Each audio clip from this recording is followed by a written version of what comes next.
Even after 11 years of its release, Three Idiots is still as much refreshing and relevant as it was back in 2009.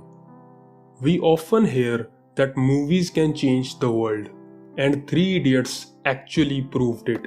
It is literally the most culturally impactful film for India. For me personally, it is my favorite film of all time, and you guys have no idea just how excited I am for this video. The comedy, the emotion, the dancing and singing, the thrill, the melodrama. What else? You name it. It had everything. But what always fascinated me about this movie the most is its characters and how they are written.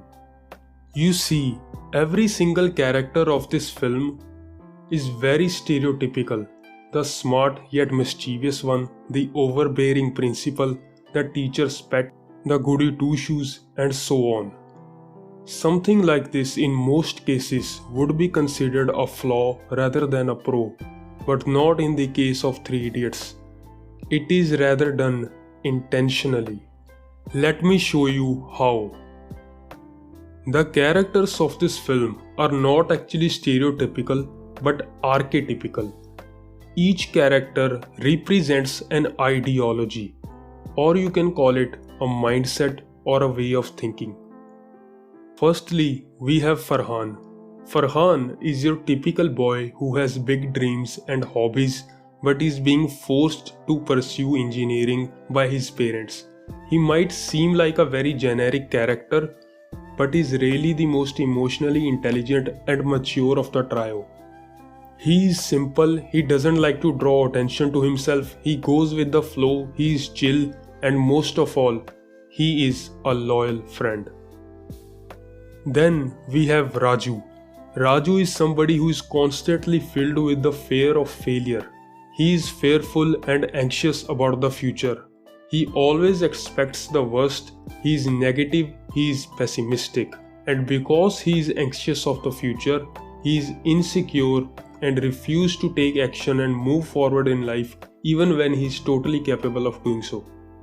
Principal Sahastra Buddhe, or Virus for short, believes in taking action. He is a sort of person who believes in getting shit done. A practical dude who understands that this world is not glitters and rainbows. An individual who sees the world for what it is. He knows that the world is cruel, so he believes in grabbing life by the balls and producing results no matter how tough the going gets. All of these are admirable traits, but his downfall is that he wants people to see the world from his point of view. He expects people to live up to his standards, and anybody who is unable to do so, he looks down on that person. He tries to force his values and beliefs onto other people, and this is what causes him to come across as overbearing, and people tend to avoid him. Chatur or Silencer is basically that kid in your classroom who wouldn't let you copy his homework. The upstuck overachiever who will go to any length to win the teacher's approval. And on the other hand, there is Rancho. Rancho who doesn't take life too seriously. He is smart and confident and hence is not restricted in his expression. Each of these characters represent a way of life. These people are archetypal figures which can be found in every society, whether in school, college, neighborhood, or at any walk of life. You will find these people in one form or another.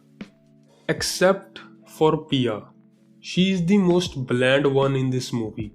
She is obviously like every single female Bollywood protagonist in history. She dislikes the hero at first, but upon seeing that the hero also has a soft side, she falls in love with him. Throughout the film, she is just used as a plot device. Though other than her, every main character is a walking, talking, spitting image of an ideology. So every interaction between them is either two ideologies playing off of each other or two ideologies clashing with each other. I mean, they are not exactly the most realistic representation, as sometimes they can go a bit too far, like Silencer, sliding in dirty magazines under others' doorsteps to distract them from studying, or this really weird montage of Virus's daily routine. They are exaggerated, which proves that Three Idiots is not only a comedy or coming of age story, plus, it is also a philosophical satire. The method that has been used here shows that Three Idiots is truly unique and versatile in its storytelling.